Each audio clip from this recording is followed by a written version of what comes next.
Por agradecer ao João Aides o convite para estar aqui hoje e endereçar também os meus agradecimentos e parabéns ao município de Águeda pela organização desta conferência, que para além das temáticas de enorme relevância, apresenta, acima de tudo, julgo eu, um conjunto de oradores de inestimável valor que têm, desde ontem, enriquecido certamente o debate em torno dessas mesmas temáticas. Hoje, esta manhã, o tema do painel é espaço público, património, criação artística e intervenção. E vamos ter o prazer de contar com 4 ilustres oradores, todos eles com um currículo invejável e que muito têm contribuído para a divulgação e afirmação da promoção artística e científica em Portugal. Vêm partilhar connosco diferentes modos de olhar a criação artística, a sua integração nas políticas de regeneração ou revitalização urbana e como se podem e devem formar novos públicos mais interessados na arte.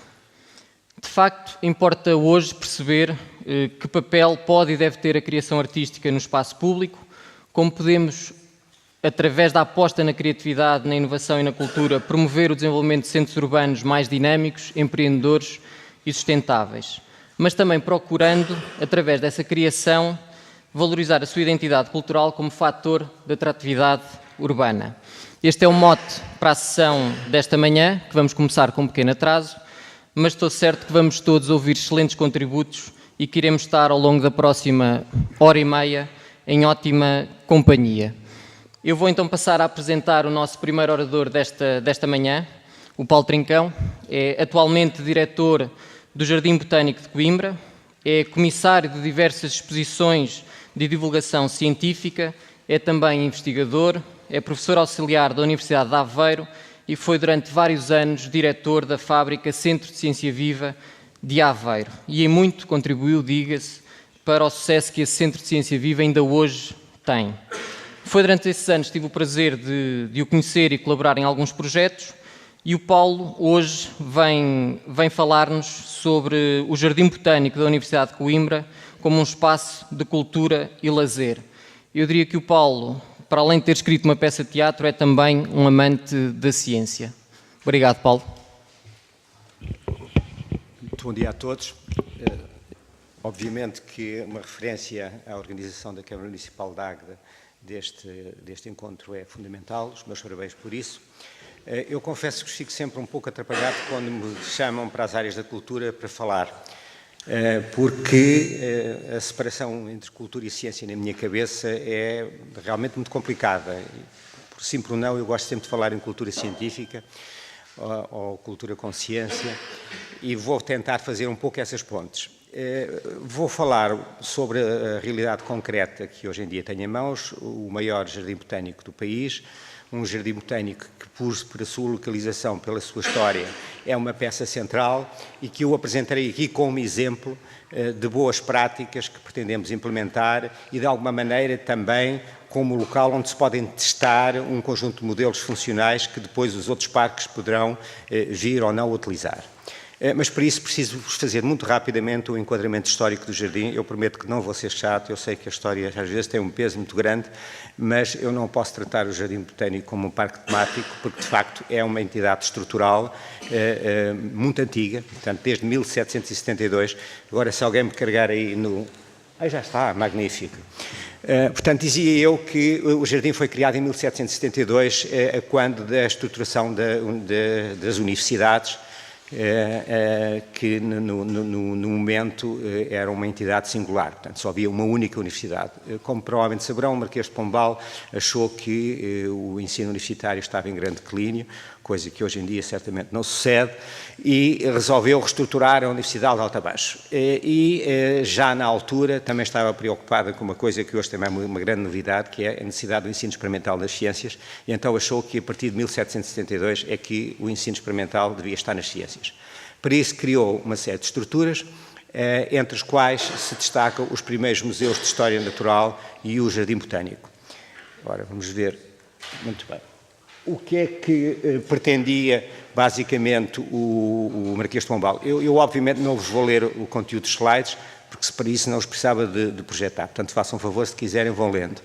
Mas, basicamente, o que achava o Marquês é que esta história de ensinar botânica e muito medicina, e já vos explico porquê, a partir de cadáveres secos de plantas era uma coisa pouco prática. Portanto, era muito mais lógico ensinar realmente a ciência sobre plantas vivas.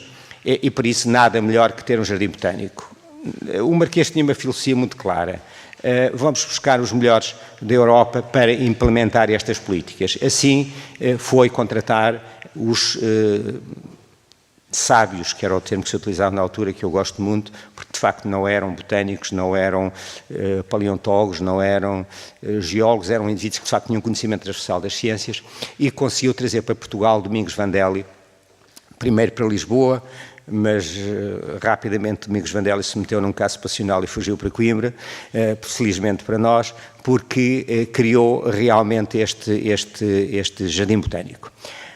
Estas coisas estão sempre envoltas em polémica. A primeira polémica é que os médicos achavam que o jardim botânico era exclusivamente para os médicos, ninguém mais podia entrar no jardim, porque o jardim era para criar plantas medicinais. O Marquês foi dizendo que sim, mas depois fez o que lhe apeteceu e abriu o jardim também à história natural. Esta é uma cópia do documento que fundamenta esta criação. A primeira grande polémica, e eu só resolvi trazer isto porque estas ligações à atualidade têm muita piada, começou por dimensionamento do jardim, por chamado risco. Este foi o risco que o Domingos Vandelli propôs, absolutamente extraordinário, que imediatamente o Marquês recusou por ser despesista e por ser um investimento que conduziria depois a uma gestão muito difícil. Ficou toda a gente muito zangada, mas este risco foi parar ao caixote do lixo e hoje é história. Ora, esta é a carta do Marquês de Pombal, onde se fundamenta esta argumentação. Eu acho muita piada porque ele diz que os italianos são muito despesistas e que nós portugueses, como todos sabemos, somos muito cuidadosos com estas coisas, não é? Esta primeira fase com Domingos Vandelli durou uns anos. Além daquele problema passional que eu vos falei, houve outro problema relacionado com o Marquês de Pombal, porque imaginem que fez uma coisa também muito rara em Portugal, não lhe pagou, não é? Forrou-lhe um calote enorme, isto criou uma confusão muito grande e só depois do Marquês de Pombal ter caído é que alguém pagou alguma coisa ao Domingos Vandelli acerca do seu trabalho, voltou-se a zangar, voltou-lhe para Lisboa, portanto andou nesta fase entre casos passionais e maus pagamentos, não é? Até que, uns anos mais tarde, chega Brutero, que de alguma maneira começa a construir o jardim como hoje é. Aliás, ainda há algumas árvores, ainda existem algumas árvores plantadas no tempo de Brutero. Aliás, caiu-nos uma destas árvores nos temporais de janeiro, só nos restam duas, mas Brutero realmente estruturou o jardim como um jardim botânico moderno no contexto europeu. Agora deixem-me cá ver o que é que eu tenho a ver com isto. Pois. Criou também a implementação do sistema de classificação das plantas de Linneu, portanto, só isso é que é importante neste contexto, passou de uma situação em que as plantas eram cultivadas, organizadas intuitivamente para o sistema científico de nomenclatura binomial, implementou algumas das obras estruturais. Este é um dos portões principais do jardim, que é uma obra notável, que foi também criada no tempo dele, e tem uma característica muito engraçada, que é o facto deste portão ter sido feito por um artífice coimbrão chamado Galinha, não é? Aliás, há uma brincadeira que se faz frequentemente no jardim, que é preto é Galinha o fez, que é o portão, porque de facto é uma obra absolutamente notável. O resto do gradimento do portão veio da Suécia, mas este portão é um portão feito na altura e ainda hoje é uma zona marcante. Criou também a organização das chamadas escolas sistemáticas. Isto só para vos dizer, a maior parte dos jardins botânicos, destes mais antigos, estão organizados por classes sistemáticas, onde todos os tipos das plantas existentes, os grandes grupos, e que serve não só para investigação, mas também para docência. Ele reorganizou estas escolas sistemáticas que ainda hoje existem. Criou também estas monumentais estufas, que neste momento estão a sofrer um processo de recuperação que penso que será notável, por arquiteto João Mendes Ribeiro, e que no princípio do próximo ano vão ganhar, pensamos nós, a pujança e a modernidade que tinham nesta altura, porque nesta altura eram das estufas mais modernas, juntamente com as estufas inglesas que existiam. Neste momento são realmente as maiores de Portugal. Depois aparece um dos principais diretores, quando digo depois, desculpem, eu estou a saltar um conjunto de dirigentes que não foram marcantes no Jardim, não é? Mas este é particularmente marcante, tem uma ligação muito engraçada a Aveiro, casou com a irmã do Jaime Magalhães de Lima, e fez com que na Quinta de São Francisco, atualmente propriedade do grupo Soprocel, exista uma coleção notável de eucaliptos que ele próprio trocou com a Austrália e que faz com que o Jardim tenha a maior coleção de eucaliptos em Portugal. São 53 espécies diferentes, quase todos centenários, e que algumas dessas sementes também estejam aqui bem perto na Quinta de São Francisco. Este homem realmente foi um homem notável, João Henriques, tinha uma visão muito pragmática do Jardim, achava que o Jardim era um espaço de investigação, mas também era um espaço de criação de riqueza. Desenvolveu um conjunto de ações para a plantação da planta da chinchona para tratamento da malária, criou ligações muito claras com São Tomé e com Angola para a criação desta planta. Ele pretendia fazer um lobby farmacêutico que fornecesse a Índia inglesa deste tratamento da malária a partir dessa planta chamada chinchona. Ora, o que é que eu tenho mais para aqui? São mais características sobre João Henriques, não sei se serão muito interessantes para este contexto. Fez também uma coisa que eu destaco aqui, que é um catálogo das plantas do jardim. Vocês vão pensar, está bem, mas os jardins normalmente têm um catálogo, e tudo isto que eu estou a afirmar é correto, o problema é do normalmente, não é? Ou seja, nesta altura, esta normalidade estava cumprida, que hoje não está nem no nosso Jardim Botânico, nem em muitos outros. Portanto, nesta altura estava. E eram mais plantas do que temos hoje, não é? Contribuiu igualmente para a abertura do jardim e expansão, que englobou mais alguns dos terrenos da cerca das Ursulinas e do Convento de São Bento, portanto, que são estruturas que estavam contíguas, e tornou o jardim com a dimensão que tem hoje, que são 14 hectares.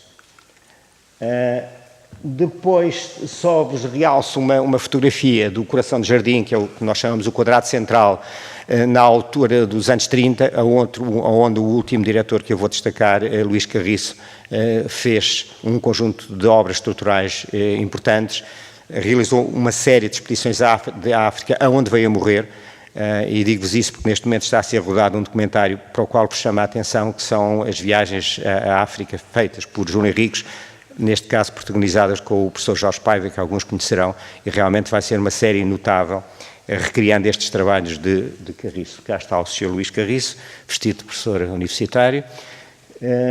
Esta é o desenho construtivo da parte final do quadrado, e com isto fico na parte histórica do jardim. Portanto, eu quero-vos transmitir que o jardim realmente tem uma profundidade histórica considerável. Agora passaremos para a atualidade. Vamos dar um salto de quase 100 anos, e o que eu vos vou apresentar agora, que tem muito mais ligação com o conteúdo desta comunicação, tem a ver com aquilo que eu chamo as linhas estratégicas para 2013-2016, que estamos a implementar com a nova direção do jardim, que eu coordeno. O primeiro ponto é a investigação científica. Eu não vou passar aqui muito tempo, porque a investigação científica tem a ver com a existência de jardins botânicos, mas só 3 apontamentos. Primeiro, a investigação científica começou-se a afastar do jardim, ou seja, não temos investigadores como tínhamos João Henriques a estudar a chinchona, outros a estudar os óleos das plantas, outros a estudar as plantas venenosas, não temos no jardim e queremos voltar a ter. Hoje em dia a investigação não se faz assim, faz-se em grupos de investigação estruturados com outra lógica, mas o jardim vai criar elementos de sedução para puxar os investigadores para o jardim.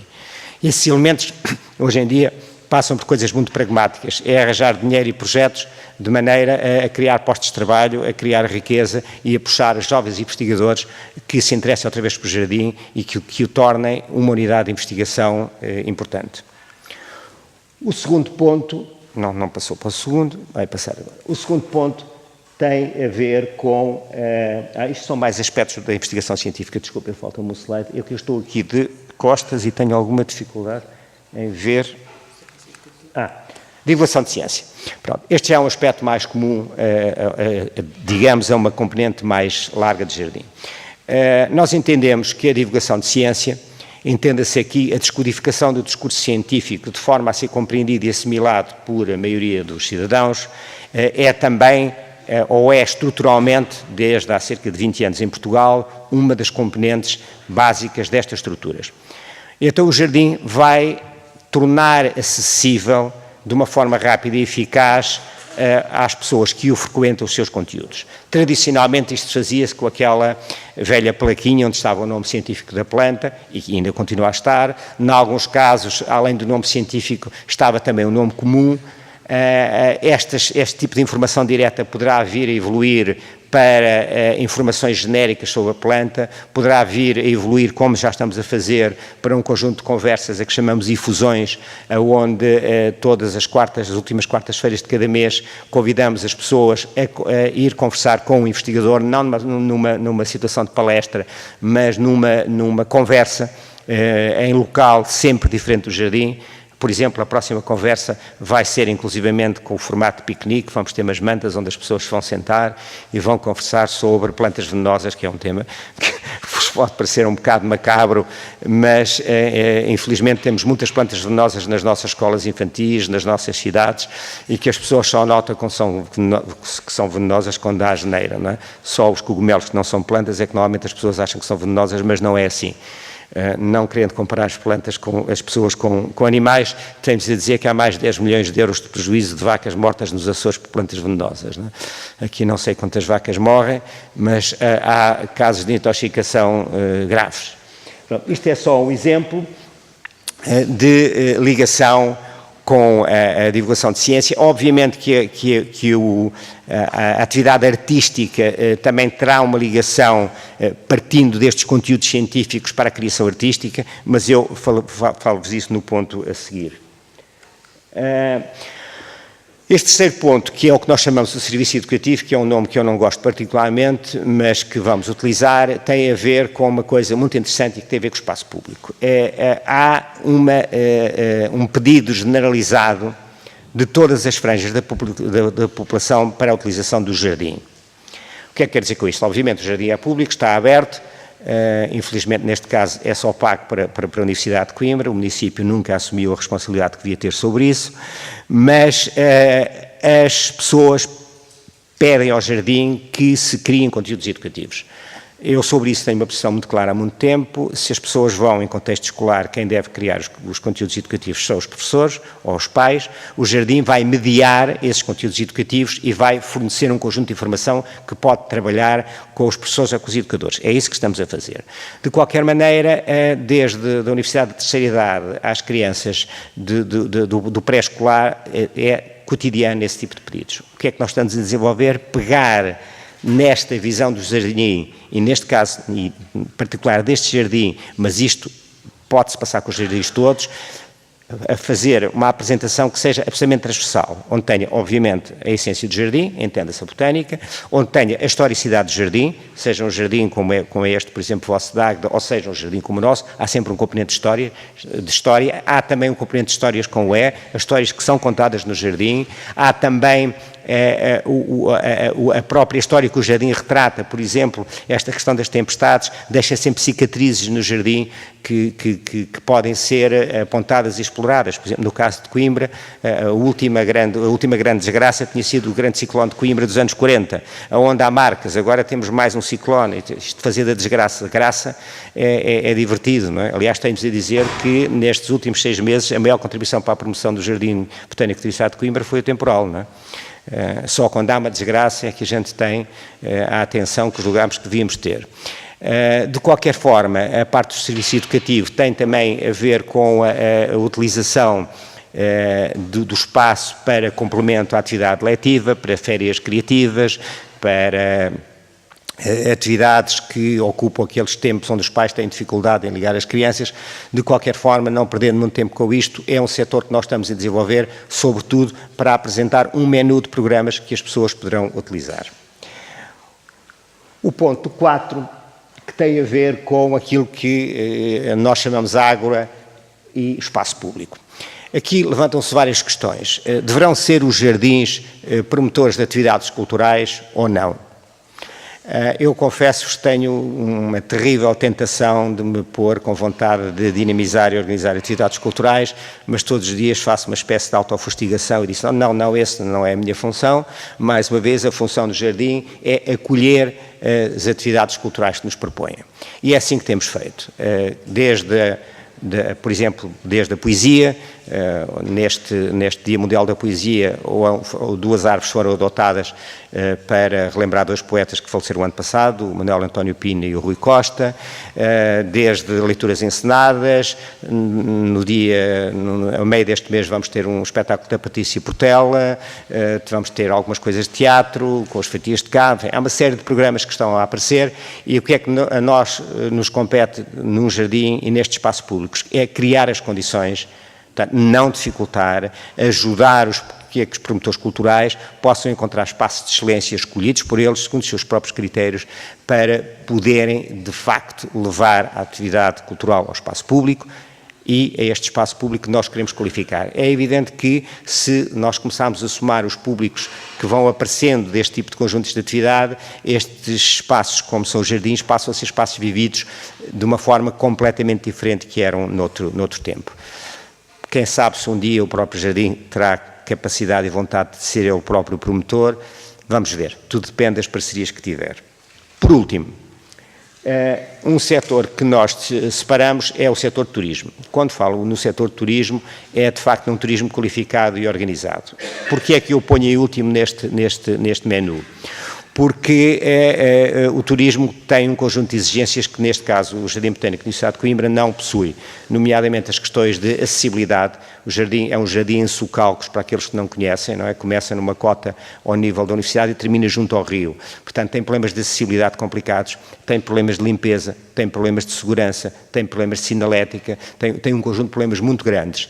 O que é que nós estamos a tentar fazer? Resolver esses problemas para poder, de facto, depois apresentar o Jardim Botânico como um produto turístico que contribua para a fixação das pessoas, neste caso em Coimbra, mas na região centro de uma maneira geral, mas com um conjunto de atividades que sejam realmente singulares. Para isso, achámos e discutimos que ao jardim faltava alguma coisa que as pessoas em atitude de lazer turístico gostam, que é uma grande atração. E para isso conseguimos trazer para Coimbra uma das maiores coleções de orquídeas da Europa, são mais de 10 mil orquídeas, que passará a ser o centro de atração, ou passará a ser mais um centro, será polimodal, de atração para as pessoas que pura e simplesmente não estejam muito preocupadas com a cultura científica, não estejam muito preocupadas com a história, mas queiram pura e simplesmente usufruir. E acho que esse público é um público importante, é um público que vai contribuir para a sustentabilidade do jardim e por isso procuramos uma grande atração. Conseguimos, vamos tê-las e a partir do próximo ano estão todos convidados para verem esta grande coleção de orquídeas. Muito bem, está mesmo dentro do que eu quero. Termino mostrando-vos só um outro, se quiser, se puder pôr o filme, uma outra ação que no fundo é transversal a estas todas. Para criar esta marca Jardim e para tentar procurar alguma modernidade, nós estamos a utilizar um conjunto de caminhos. Um deles foi realizar um pequeno filme experimental que nos mostra a sazonalidade do jardim, porque, obviamente, como qualquer jardim, a sazonalidade é muito evidente, pelo menos as 4 estações do ano estão muito marcadas. Começámos por um inverno, o filme correu razoavelmente bem, neste momento está em 6 festivais de curtas na Europa, e procuramos com ele mostrar-vos uma outra dimensão do jardim, quiçá um pouco romântica e melancólica, que a maior parte das pessoas não vê, porque normalmente não vão ao jardim às 7 da manhã, primeiro porque está fechado e depois porque de facto não é assim propriamente uma hora muito propícia, a não ser aqueles que vão de direta, não é? Esses seguramente já lá estarão, não é? Portanto, faz favor, se puderem fechar a luz seria melhor, está bem? Muito bem. São só 3 minutos, prometo que não adormecem.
Muito obrigado, Paulo. Eu diria que depois deste vídeo apetece amanhã acordar cedo e visitar o Jardim Botânico.